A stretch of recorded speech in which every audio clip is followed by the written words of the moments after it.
Hello, hi guys! Magandang hapon sa inyo lahat. This is Gina Rodriguez from my Sagari channel. Affiliate also Matarider. So ngayong linggong to, tingnan natin na nagsabihin sa iyo ng ating mga gabay. So this is a weekly gabay for the month of March 8 hanggang March 14 for the sign of Aquarius. So Aquarius, welcome to my channel.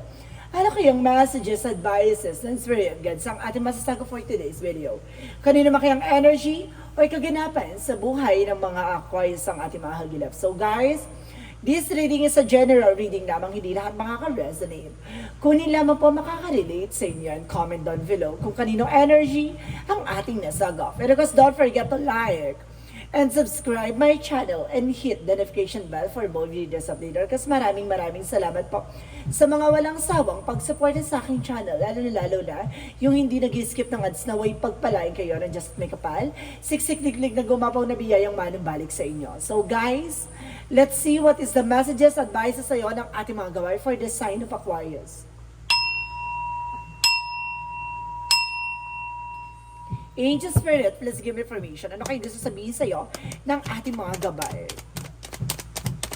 So there's a Knight of Wands. So there's a resilience or konting tiyaga pa. So perseverance. So ibig sabihin kailangan mong pagtiyagaan o kailangan mong magantay. No? Kahit napagod ka na, kahit nahirap ka na, mag-antay ka. No? So let's see. Additional messages for the Three of Wands. We're waiting for a result or waiting for a shift. So there's a harvest time. So ito na nga, no? There's a paying off, guys. So may mga bagay na kailangan mo talagang hintayin. Kumbaga, hindi yan agad-agad at hindi rin yan, diba? Kumbaga, walang padalos-dalos sa eksena. Kailangan mo maganda. With the moon card, there's an information with the truth reveal. At the same time, there's a dream coming true with the moon card. So maraming mga bagay na something illusions, so may mga bagay na matutupad na at magbibigay sa iyo ng katuparan at mga bagay na may lalantad na. And the Six of Pentacles, nagre-represent na magtutuloy-tuloy na about sa finances for you. So there's a giver receiving something by the universe. So ibig sabihin dito, balanse. No? Balanse ang pagtanggap at pagbibigay at paglabas ng eksena. At yung sinasabi sa dito with the Strength card, kailangan mo ng confidence. No? Ang confidence na yan ay magiging susi sa tagumpay mo. And because there is a tower moment for a major changes. Dito papasok ang malaking pagbabagong magaganap. So let's see what is the Knight of Wands. So Knight of Wands represent that Five of Cups of something disappointed, no? Kumbaga minsan, hindi maalis sa isip mo ang pagiging, pagkakaroon na disappoint, no? Sa mga bagay-bagay. Pero sinasabi dito ka ng konting pagtsatsaga at kailangan mo talagang maghintay, no? Ng mga bagay-bagay. There's a full card. So see, there's a test for faith, no? Parang sinusubukan ng pananampalataya mo dito kung hanggang saan kakakapit, no? So let's see what is the Moon card. The Moon card represent the word card. So guys, some of you guys makakapang-ibang bansa or some of you guys makakapag-travel. Some of you guys, kumbaga may makikilala kang taga-ibang bansa or either a foreigner or something na ibang lahi. At then, of course, din nasabi dito na maaaring matutuklasan mo ang mga bagay na pinapangarap mo. So, let's see what is the Six of Pentacles. Represent the Queen of Wands. Confidence is your key to success. So, talagang kumpiyansa, no? Para magtuloy-tuloy ang nagganap at tuloy-tuloy ang dapo ng swerte.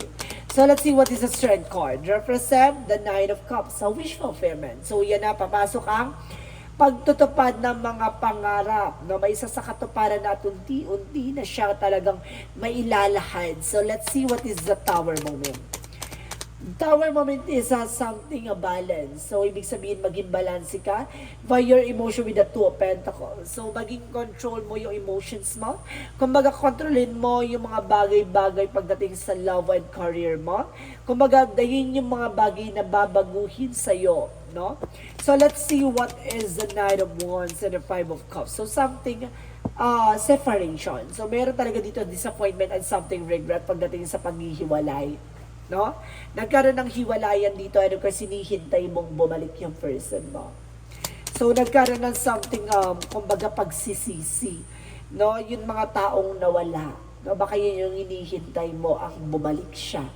With the Four of Cups, re-evaluate or analyze. So ngayon pinag-iisipan mo na, and of course, ina-analyze mo, ina-observe mo, no, yung magiging actions mo. Ano kasi sinasabi dito, sinusubukan mong, kumbaga, ilapit ang sarili mo sa ating buong may kapanay, pinagkakatiwala mo, na yung mga bagay na nararanasan mo ay may dahilan. So let's see what is the moon.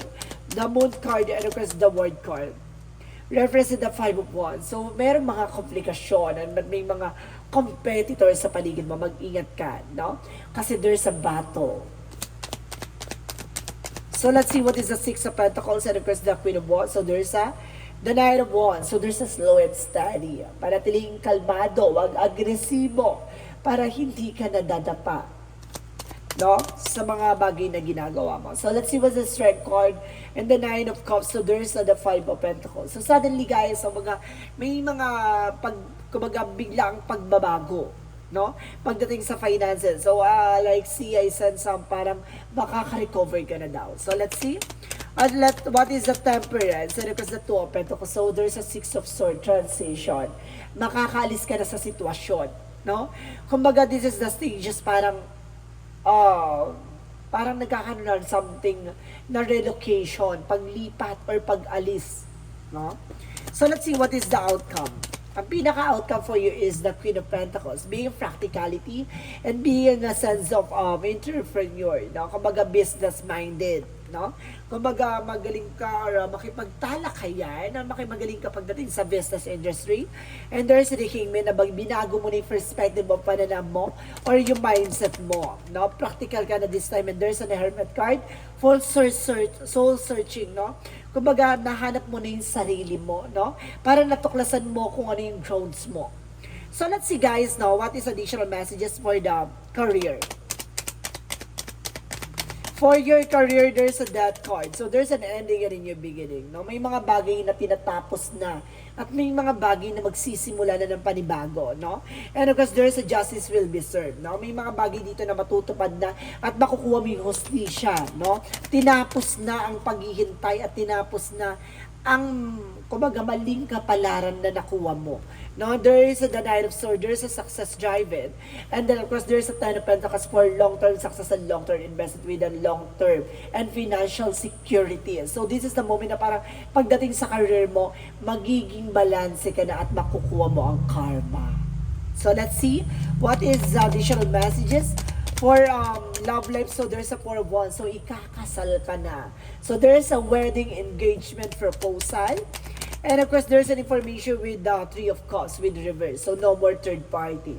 No more, kumbaga, sabit, no? Wala nang sabit, wala nang extra, no? Bida ka at kontrabida ka. So, let's see what is additional messages for health. Sa health mo, there's a Seven of Cups, no? There's a confusion. Pero makukuha mo rin kung ano yung bakit ka nakakaramdam ng ganyan-ganyan or something naguguluhan ka or kumbaga magulo yung utak mo or nahihilo ka, kumbaga nakakaramdam ka ng ganyan. Kasi kumbaga there's an information na parang over-fatigue ka. Na meron kang sinuot na isang bagay na kumbaga masakit sa ulo mo. No, parang ganun. Parang nasobrahan ka sa suot mo or nasosobrahan ka sa ginagawa mo. No? So let's see what is additional messages for magical fairy messages.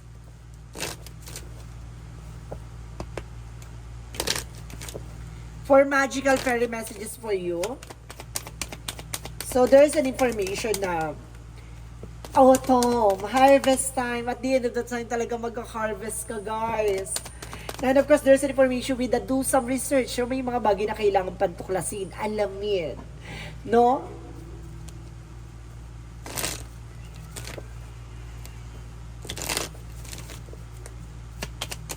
So let's see, additional messages for Ginanyang Oracle card. So there is a nurture, no? Kumbaga nurture sa iyong pagiging mabuti or kumbaga pagdating sa business, and there's a feminine energy.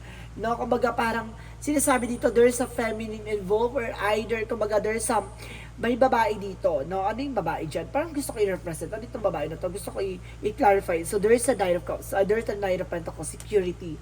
No, may nagsisecure sa'yo or may gabay ka na tumutulong sa'yo. At the same time, there is a fulfillment way wishes, no? May mga bagay na matutupad na dito, no? And one more card. So, there is a growth. Magkakaroon ka ng growth and expansion. Alam nyo guys, ang ganda ng reading nyo kasi, kumbaga ano to, no? Parang there's trusting your faith, or kumbaga testing your faith, sorry. There's a testing your faith and there's a wish fulfillment. So talagang tinupad yung pangarap mo. No? Kumbaga there's a destiny eh. So let's see, what is the Archangel Michael messages? So there is a prayer will help you from your situation.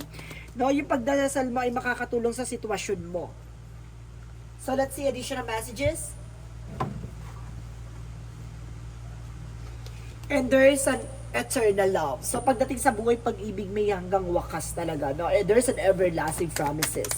And there is a new beginning talaga, no? Kumbaga magkakaroon ka ng new beginning and fresh start. At the same time, there is a go forward fearlessly, no? Magpatuloy ka na walang kinakatakutan, no? Walang pinangangambahan. So let's see what is the chakra messages. For the chakra for you is the impatient. Ito yun eh, no? Yung pagiging padalos-dalos mo, yan ang kailangan mong alisin. And there is an information with that impartiality. Maging balance ka, no? Maging balance ka sa mga decision mo. And there's a mysticism, no? Maraming misteryo, maraming mga bagay na nakatago para sa'yo. Unti-unti mo na lang siya matutuklasan. So let's see what is the Moonology. Adjustment are required. So kailangan mo mag-adjust sa sarili mo. Sa payan, no? And because there's an information with the luck is in your side, talaga ang swerte ay papabor na sa'yo. Kaya sinasabi ko, there's an information na ang ganda, there's a karma. It's a good karma for you. And there is a conclusion or within reach, no? Tama yung hinala mo. Something na parang nararamdaman mo na may magaganap na pagbabago na magdudulot sa'yo ng tagumpay or success. So let's see what is additional messages. So there is an animal. So some of you animal lover guys nakakatulong ang animals sa'yo for healing energy. And there's an information with the practice, no? Polish your skills and of course enhance your abilities. So let's see. There's an information with you're on the right path. So, nasa tamang direction ka. Hindi ka naliligaw ha. Kumbaga nilagay ka sa sitwasyon dahil kumbaga yan ang makakabuti sa'yo. So let's see additional messages for angel spirit. So there's the void. May mga bagay na kailangan mo itigil, ihinto. No, kasi hindi siguro siya makakabuti sa'yo. And there's a messenger. So, mayroong binibigay na mensahe sa'yo yung mga gabay. No, you need to pay attention and maging balance. And because there's an information with lifting the veil. So, there's an information na, kumbaga marami kang tanong na maaaring masagot na. No? So, let's see what is our Archangel Raphael messages for you. So, sinasabi dito na organic foods. So, kailangan mo ng mga fruit and vegetable, guys, ay mga organic. At the same time, there is a laughter is the best medicine. So, kailangan maging masayahin ka, no more drama. Kasi the more na nagdadrama ka, the more na maghahata ka na nega. Pero the more na parang masaya ka sa ginagawa mo, the more na parang, di ba, nag-unfold yung mga swerte, magaganda kapalaran sa'yo. And there's a balance. Magiging balance ka. At the same time, there's a discipline. Isa pa to, magkaroon ka ng disiplina sa sarili mo. And there's a failure. Yung mga pagkakamali, yung mga bagay na yung, kumbaga, mga nararanasan mong pagkakamali or kumbaga disappointment, lahat ng mga bagay niya kaya marunong ka tumanggap. No? So, let's see what is the energy. The energy is the blossoming abundance. Talagang may paglago no guys? May paglakas ng negosyo or hanap buhay mo and either magandang kapalaran na. No? Yun kumbaga aantabay sa'yo. And there's a patience. So ito, this is your time. So this is the moment na parang umikot na yung kapalaran. No? Talagang siswertehin ka na this time. And there's a journey. Talagang kasama siya sa pagdadaanan mo. No? So, let's see what is additional messages for Angel Spirit Guides. For Angel Spirit Guide, please give me information. And there is a changes, guys. Ito yung pagbabago. No, ito yung magaganap na. And there is a boundaries. Makakapag-set ka ng boundaries. No more negative, guys. And there is a magic, a transformation. No, dito na ipapasok yung pagbabago talaga, guys. Ito yung malaking pagbabagong magaganap for you. What is the angel's answer? Angel's answer is improving health. Pagdating sa health mo, mag-i-improve na rin daw. And of course, there is an information with the communicate clearly. So, kailangan mo makipag-communicate sa mga tao sa paligid mo, even sa mga kasama mo or sa sarili mo. And of course, the situation will improve. Now, yung sitwasyon mo magbabago na at the same time, don't stop. Huwag kang hihinto. Grind lang ng grind. Tuloy-tuloy lang. No? So, let's see what is the romance angels. Pagdating naman sa romance angels, guys, there's pay attention for the red flag. So, yun nga, no, may paalala sa iyo yung divine na bibigyan ka ng senyalis na umiwas ka, na itigil mo, umalis ka. And because may pagdating naman sa love life mo, there's a this could be the one. So, maaring siya na, maaring ibibigay na, di ba? Ipagkakaloob na ang pag-ibig sa'yo. So, let's see what is the Jesus loving quotes. Well done, do good and faithful servant. So, see, tapos na eh. So, tinapos na. Panalo ka na. So, may mga bagay lang talaga na kailangan mong maging mabuting manlilingkod sa Kanya. Diba? Magtiwala at maniwala. So, let's see what is the angel's answer. So, there is a tutu, I am a balance. And there is an I am creative, no? So, sinasabi dito, guys, no, parang there's an angels and trust that the seeds of your thoughts are growing as you are nourishing them with words and feeling and action. So, maging balanse ka at magtiwala ka sa lahat ng mga bagay na kung ano man dinanim mo siyang aanihin mo. And there's an 111 represented angels ready to fully support you in this endeavor that you are co-create with the universe like you love. So, ibig sabihin, the more na minamahal mo yung buhay mo, the more na minamahal mo yung sitwasyon mo, the more kang magbublo. At the same time, kung ano yung itinanim mo, siyang aanihin mo. So, let's see what is the messages of life, the master of life. So, ito na nga, no? Kumbaga na-master mo na lahat ng kaganapan sa buhay mo. Kumbaga, ito na yung pag-harvest and there is an information na para makukuha mo at makakamtan mo what you deserve, no? I dedicated my strength to the divine with me, aligning myself with the true sovereign of my life. My ego set aside. I listen to the inner voice and act accordance with the truth I hear. In this way, I become the master of life. I live inviting humility, grace, and love for the glory of God. So see, kumbaga, na-master mo na. Kumbaga, na-master mo na ang mga bagay-bagay sa paligid mo at alam mo na kung paano mo kontrolin at paano mo babalansiin ang buhay na pinangahawakan mo. It's a good part. Congratulations, guys! So, this is our weekly gabay for the month of March 8 hanggang March 14 for the sign of Aquarius. So, Aquarius, maraming salamat for this wonderful reading. Maraming salamat and see you in the next video. Bye-bye and babush!